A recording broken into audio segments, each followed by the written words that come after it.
Hello guys, তুমি সবাই কেমন আছো? আশা করি ভালো আছো, সুস্থ আছো। তো আমার রিয়া অ্যান্ড ঋতিকার নতুন একটা ব্লগ ভিডিওতে অনেক অনেক স্বাগত, অনেক ওয়েলকাম।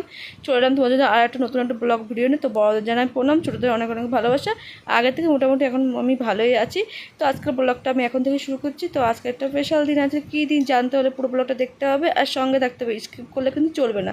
তো দেখো, সকাল সকাল সবার প্রথমে সোনার টিফিনটা গুছিয়ে দিচ্ছি, যেহেতু শোনা যাবে স্কুলে। তো তার জন্য আমি এখানে টিফিনটা গোছানো কমপ্লিট করে বই গুছিয়ে তারপরে দেখে সোনাকে ভাত মেখে আলু দিয়ে নুন দিয়ে ভাত মেখে আর ডিম ভাজি করে খাইয়ে দিচ্ছিলাম, যেহেতু স্কুল চলে যাবে। আর এদিকে বৃষ্টি হচ্ছিলো বলে মা ওকে বর্ষাতে পড়িয়ে আর ছাতা দিয়ে ওই স্কুলে দিয়ে আসতে গেল, যেহেতু সোনার এখন একটু চাপ আছে স্কুলে। তো তার জন্য ওকে দিয়ে আসলো মা, নাহলে আজকে বাড়িতে রেখে দিত। তারপরে চলে গেলাম আমি উপরের ঘরে, যেহেতু কিছু জিনিস রয়েছে তো সেগুলো নিতে আসলাম, আর একটু দরকারও আছে ঘরে।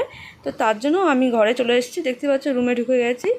আর তারপর দেখো এখানে সর্বপ্রথম আমি যেটা আমি করি রোজকার কাজ, লাইট ফ্যানটা জ্বালিয়ে নিলাম। আর নিচে যে হেলমেটটা ছিল তোমার দাদা ভাই, তো সেটা নিয়ে চলে আসলাম উপরে। আর এই দেখো এই গোপালটা এনে দিয়েছে মা দীঘা থেকে আমাকে। আর এদিকে দেখো এই ধূপদানিটা এনেছে তোমার দাদা। আর এখানে একটা পেন রাখার পেনদানিটাও এনেছে। তো আর এই পাশে গণেশটাও এনেছে। তো দেখতে ভালোই লাগছে সব জিনিসই। আর সোনার জন্য এনেছে ওর ঠাম্মি এই টুপিটা এনেছে। আর আমার জন্য, ওর জন্য গাড়ি এনেছে, সেটা নিচেই দেখতেই পেয়েছো। আর আমার জন্য এই ব্যাগটা নিয়ে এসছে। তো আমার আর আমার জায়ের জন্য একই ব্যাগ নিয়ে এসছে। আর আমি এখানে দেখো নতুন সায়া আর নতুন ব্লাউজটা বের করে নিলাম, কারণ যেহেতু আজকে একটা বিশেষ দিন। তো কী দিন সেটা তোমাদের জানতে হলে পুরোটা দেখতে হবে, সঙ্গে হতে। আর যেহেতু যে তোমরা জানো যে আমার 5 মাসে পড়ে গেছে, মানে অনেকে জানো না আর অনেকে জানো। তো 5 মাসে আজকে পঞ্চগব্য খাওয়াবে। তো তার জন্যই আমি এখন লুকটা মানে এখন অন্যরকম করে নেবো, মানে একটু সাজুগুজু করে নেবো, যেহেতু পঞ্চগব্য খাওয়াবে মা। তো তার জন্য সোনাকে দিয়ে আসতে গেছে। আর তোমার দাদা ভাই ব্রাহ্মণের কাছে পঞ্চগব্যটা পড়ে নিয়ে আসতে গেছে। তো আসলে পরে আমাকে খাইয়ে দেবে। আর এদিকে দেখো এই কাজটা নতুন লাগিয়েছে, এই কাজটা এদিনকে তোমাদের সাথে শেয়ার করা হয়নি। 2 দিন হয়ে গেছে লাগানো হয়ে গেছে, কিন্তু আমি আজকে তোমাদের সাথে শেয়ার করলাম যে কাজটা লাগিয়েছে। তারপর দেখতেই পাচ্ছ আমি চেঞ্জ করে নিয়েছি, এখানে শাড়িটা পরে নিয়েছি, নতুন শাড়ি ব্লাউজ টেলাউজ সব পরে কমপ্লিট হয়ে গেছে। সিম্পলি সেরেছি, যেহেতু গরমের মধ্যে ভালো লাগছিলো না। তো তার জন্য শাড়িটা পরেছি, এত গরম লাগছিলো সে পরার মতন না। তো কোনো রকম সেজে গুজে দেখো আমি এখানে আলতা পরতে বসে পড়েছি। আলতা পরার কথা মনে ছিল না, তো মা বললো আজকের দিনে আলতা না পরলে হয়, তো আলতাটা চট করে পরে নাও। তো আমি বললাম তো ঠিক আছে। তারপর আলতাটা যখন পরতেই হবে, তো প্রচণ্ড কষ্ট হচ্ছিলো বসে আলতাটা পরতে। তো তার জন্য নিচে বসে পড়লাম, একদম পাটা ছড়িয়ে তারপর বসে পড়েছি, নাহলে আলতাটা পরতে পারছিলাম না, প্রচণ্ড কষ্ট হচ্ছিলো। তো তার জন্য আর ফাইনালি দেখতে পেলে আগে একটা পায়ের পড়া কমপ্লিট হয়ে আছে, তারপর আরেকটা পায়ে আমি পরে নিলাম বসে বসে। তারপর দেখো এখানে মা দাদাভাই পঞ্চগব্য 5 রকমের মিষ্টি আর এখানে প্রদীপ 5 রকমের ফল নিয়ে ঘুনসি নিয়ে দিয়ে গেল। ও আবার কাজে চলে গেছে ওদিক দিয়ে বাড়ি দিয়ে আবার। আর মা এখানে সব ধান দুব্য সব কিছু গুছিয়ে নিয়ে নিয়েছে। তো চলো সেগুলো তোমাদের সাথে শেয়ার করি। আর দেখতে পাচ্ছ আমি এখানে বসে পড়েছি, এখানে ছোটো মা সুরুচির জন্য এখানে বসে আছি, যে ওরা আসলে তারপর মা আমাকে আশীর্বাদ করবে, পঞ্চগব্যটা খাওয়াবে। তো তার জন্য তো মা বললো গায়ে কাপড়টা দিয়ে বসো। তো তার জন্য আমি এখানে গায়ে কাপড়টা দিয়ে বসে পড়েছি, দেখতেই পাচ্ছ। আর আমার শাড়িটা পরে প্রচণ্ড কষ্ট হচ্ছিল, কিন্তু কিছু করার নেই, যেহেতু এটা পরতে হবে। তো তার জন্য আর এদিকে দেখো আমি এখানে বসে পড়েছি, পুরো তৈরি হয়ে গেছি। এখন মা সবাইকে ডাকছিলো, যে আসো রিয়াকে পঞ্চগব্য দেবো তার জন্য। আর এখানে আমি বসে বসে মার সাথে গল্প করছিলাম, আরও অনেক কথা বলছিলাম। তো দেখতে ছোটো মা সুরজি সবাই চলে এসছে। আর এখনই সেই পর্বটা শুরু হবে, যেটা প্রত্যেকটা মেয়েরই হয় এই সময়, তো দেখতেই পাচ্ছ। আর এখানে দেখো আমি মার সাথে কথা বলছিলাম, আর মা আমাকে এখানে বলছিল যে মারও মনে ছিল না অনেক কিছু যে কী কী করতে হয়। তো আমি মাকে বললাম ঠাকমা তো আগের বার সোনারবেলা এরকম এরকম করেছিল, তো এরকমই করতে হবে। তো মা বললো ঠিক আছে, তো সেগুলোই করছিলাম। এদিকে ছোটো মা আমরা কথা বলছিলাম, এখানে হাসি ঠাট্টা করছিলাম। আর মা এখানে দেখো ঘুনসিটা নিয়ে নিয়েছে, যেটা আমাকে এখন পরিয়ে দেবে। তো তার জন্য এটা আমাদের নিয়ম, পঞ্চগব্যর সময় ঘুনসি পড়াতে হয়। আর 5 ফল 5 রকমের মিষ্টি আর পঞ্চগব্য খাওয়ায়, ধান দুব্য দেয়, প্রদীপ জ্বালায়, এটুকুই।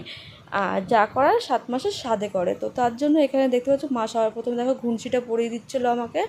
আর ঘুনসিটা পরতে গিয়ে এত অসুবিধা হচ্ছিলো সে বলার মতন না, কারণ শাড়ি পরে তোমরা অবশ্যই জানো যে পরা যায় না। তো তার জন্য মা এখানে ঘুনসিটা পরিয়ে দিচ্ছিলো। আর ঘুনসিটা পরতে তোমরা অবশ্যই দেখেই বুঝতে পারছো অনেকটা অসুবিধা হচ্ছিলো, তো কিছু করার নেই। তো তার মধ্যে মা যেমন তেমন করে বেঁধে দিল, বললো পরে তুমি শাড়িটা চেঞ্জ করবে যখন, তখন তুমি ঠিক করে পরে নেবে। আমি বললাম ঠিক আছে। তো তারপরে এবার আশীর্বাদ পর্ব শুরু হবে, চলো দেখতে থাকো আর সঙ্গে থাকো।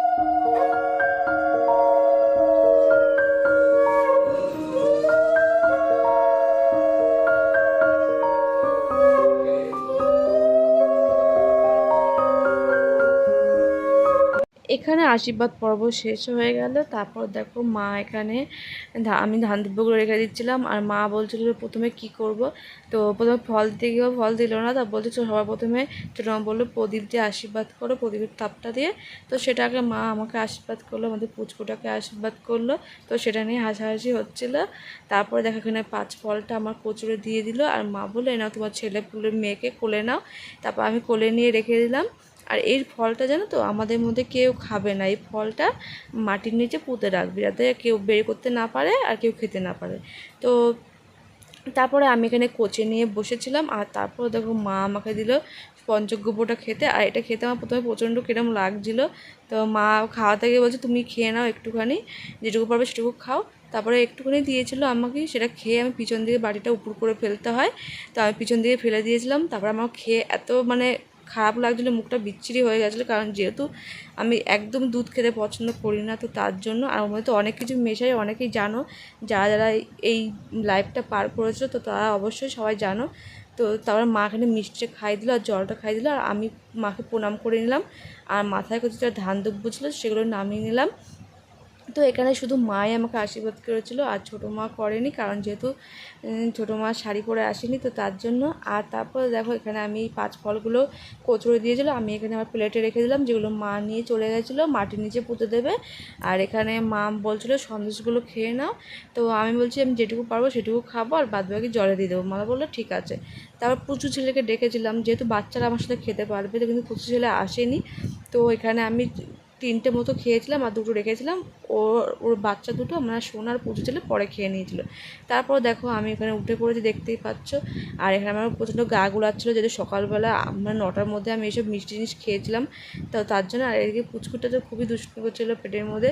তো তারপরে দেখো এখানে আমি চানাচুর মেখে নিয়েছি আর চা করে নিয়েছি, কারণ সকাল সকাল পঞ্চগব্যটা খাওয়া হয়ে গেছিলো আর আমি উপোস করেই ছিলাম, তো তার জন্য কিছু খেতে পারিনি। এখন চা মুড়িটা খেয়ে নিলাম। আর খাওয়ার পরে দেখো আমি ফ্রেশ হয়ে গেছি। আর যেটা এই জিনিসটা খেতে গেলে যেহেতু সকালবেলা না খেয়ে থাকতে হয়, তো তো তো তার জন্য তোমার দাদাভাই সকাল সকাল 9:30টার মধ্যে আমাকে করে এনে দিয়েছিলো। তো 9:30টার মধ্যে খাওয়া কমপ্লিট করে তারপরে আমি এখানে হলো তারপরে চা মুড়ি খেয়ে নিয়েছিলাম। তারপরে একটু শুয়েছিলাম, ভালো লাগছিলো না বলে। তো ঘুম থেকে একটু উঠলাম, উঠে তারপরে দেখো মুখ চোখ ধুয়ে ফ্রেশ হয়ে গেছি, দুপুরবেলা লাঞ্চ করবো, তো তার জন্য। আর এখানে দেখো মা করেছিলো ঘ্যাটকল পাতা বাটা করেছিল। তোমরা কি ঘ্যাটকলকে কি বলো অবশ্যই কমেন্ট বক্সে জানাবে, আমাদের এখানে ঘ্যাটকলই বলে। তো সেটা মেখে আমি খেয়ে নিলাম। তারপরে এখানে দিয়েছিল মা মোচার তরকারি, তো সেটা নিয়ে বসে পড়েছি। তো মোচার তরকারি খাওয়ার পর কমপ্লিট করার পরে বাবা নিয়েছিল মাটন, তো মাটনের তরকারি দিয়ে আমি খেতে বসে পড়েছি। দেখতেই পাচ্ছি এখানে মাটন রয়েছে আর আলু। আমি যেহেতু এখন এই অবস্থায় আমি বেশি মাংস পেঁয়াজ রসুন খেতে পারি না, তার জন্য আমি বেশি নিয়ে নিই, অল্প একটু নিয়েছি। তারপর সবাই বসে বসে আমি পায়ের ভিডিওটা করছিলাম, দেখতে ভালো লাগছিলো তো তার জন্য। তারপর দেখো আমি ঘরে চলে এসেছি, সোনা আর আমি এখন একটু শুয়ে রয়েছি, যেহেতু দুপুরে খাওয়া দাওয়া করার পরে শরীরটা একটু ক্লান্ত লাগে, তো তার জন্য সোনা আর আমি এখানে জুটভঙ্গি করছিলাম, দেখতেই পাচ্ছ। ও আমাকে হামি দিচ্ছিলো, আমি ওকে হামি দিচ্ছিলাম, ও জিভ ভেঙাচ্ছিলো, আমি জিভ ভেঙাচ্ছিলাম। তো আমার দুজন মিলে অনেকক্ষণ দুষ্টুমি ফাজলামি করে তারপরে দুজনে মিলে একটু ভাবলাম ঘুমাবো। তো সোনা বললো আমি ঘুমাবো না মা, তুমি ঘুমাও, আর আমি এখন দুষ্টুমি করবো, তারপর করে টোরে আমি মণিমার কাছে চলে যাব। তারপর দেখো লজ্জা পেয়ে ও আবার মুখ লুকাচ্ছিলো। তো আমি বললাম আর লজ্জা পেতে হবে না, যাও তুমি জলদি করে ঠাকুমার কাছে চলে যাও, আর আমি একটু ঘুমাই, একটু রেস্ট নিই, নাহলে আমার খুব কষ্ট হচ্ছে। তারপর দেখো ঘুম দিয়ে উঠে আমি ফ্রেশ হয়ে গেছি, দেখতে পাচ্ছ মুখ টুক ধুয়ে কমপ্লিট হয়ে গেছে। আর মাঝখানে কোনো ভিডিও করা হয়নি, তো দেখতে দেখতে রাতও হয়ে গেছিলো, তো তার জন্য একবারে রাতের খাবার সময় ভিডিওটা করলাম। এখানে দেখো রাতে নিয়ে এসেছিলো বাবা আবার চিকেন, তো এখানে চিকেন রান্না হয়েছে কষা কষা করে, আর এখানে হয়েছে পরোটা। তো এখানে আমি খেতে বসে পড়েছি, মানে আমি একা না, বাবা, তোমার দাদা ভাই আর আমার দেওর আগে খেয়ে নিয়েছে। এখানে আমি মা সুরুচি পরে বসেছি, কারণ বাচ্চা দুটোকে খাওয়াতে হয়েছিল, তো তার জন্য। এখানে চিকেন কষা আর পরোটা ভাজা হয়েছিল, তো সেগুলো নিয়ে আমরা খাওয়া শুরু করে দিয়েছি।